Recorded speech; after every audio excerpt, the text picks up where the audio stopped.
Happy day. I was sitting beside my wife just the other night and I said, I love you. And she looked at me and she said, is that you talking or is it the wine talking? And I said, hey, it's me talking to the wine. Just saying. Next up for today, we got news for you from the right. There's a lot of interesting stuff going out there in the world. You got it? In Ontario, Canada. A judge, these judges, they're wild. They get appointed by the left-wing goofs that are in power, right?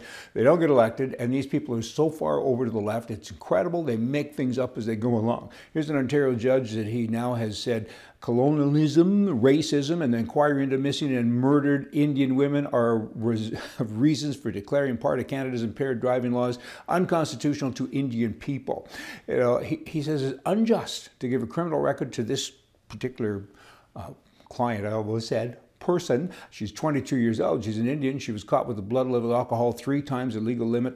But Justice Bernstein, something like that, he said that's okay because she's an Indian. I mean, years ago, 300 years ago, when the white guy showed up, the Indians were traumatized, and this poor woman, she's the result of that, I guess. So he gave her a conditional discharge and 2 years of probation, but the law doesn't even allow for that. Again, he made it up as he kind of went along, right? And I got turning pages here, and he went on to say that the woman had a troubled family history. She struggles with addiction. So she has a promising future, though. And a commitment to seek treatment, means that I can justify not giving her a criminal record. And given the widespread discrimination against Indian people, the imposition of a criminal record for impaired driving would only add to the challenges of an Indian person. I can't even believe this stuff. I mean, that judge should be put so far in prison, you got to feed him with a slingshot. That's not nice. I mean, he's a racist. What about white folk that get up there and have troubled childhoods and they get charged differently than an Indian? That's just wrong. Very, very wrong. Alberta, Canada.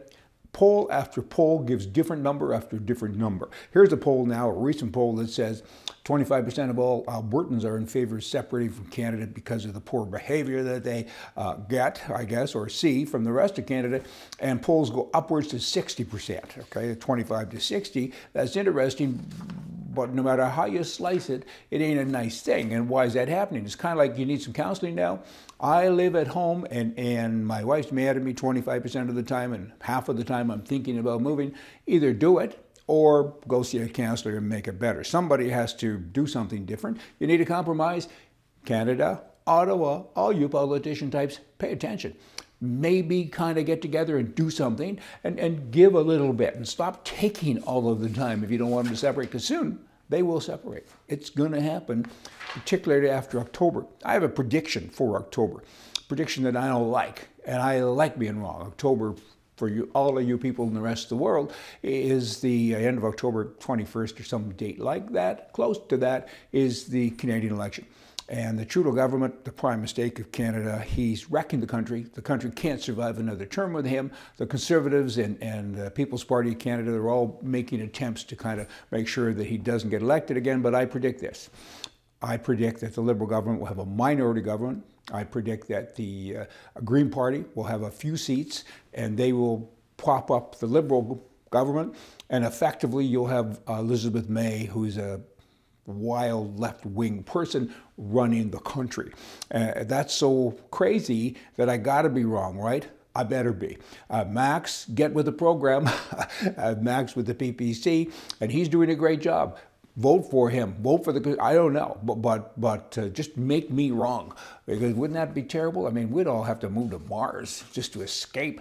In Great Britain, keep up, in Great Britain, 1 in 12 crimes are solved by the police there with knife crime. Knife crime has soared. There's 120 offenses a day. And there's been a huge spike in killings and robberies ever since there's been gun control. I can't find a gun. I want to kill somebody, so I'm still going to kill somebody. I get a knife. Wow. All these whacks that think gun control is good, you need criminal control. A good policy is that if you can earn it, you get to keep more of it. That's the best prescription for economic growth and personal satisfaction that there is. A free market, a free state, a free people. You got to be a free thinker to kind of get all this to happen. Last of the day. Very profound statement coming up here. And it's true. Your chances of being killed by lightning are greater than being killed or even at or see a mass shooting.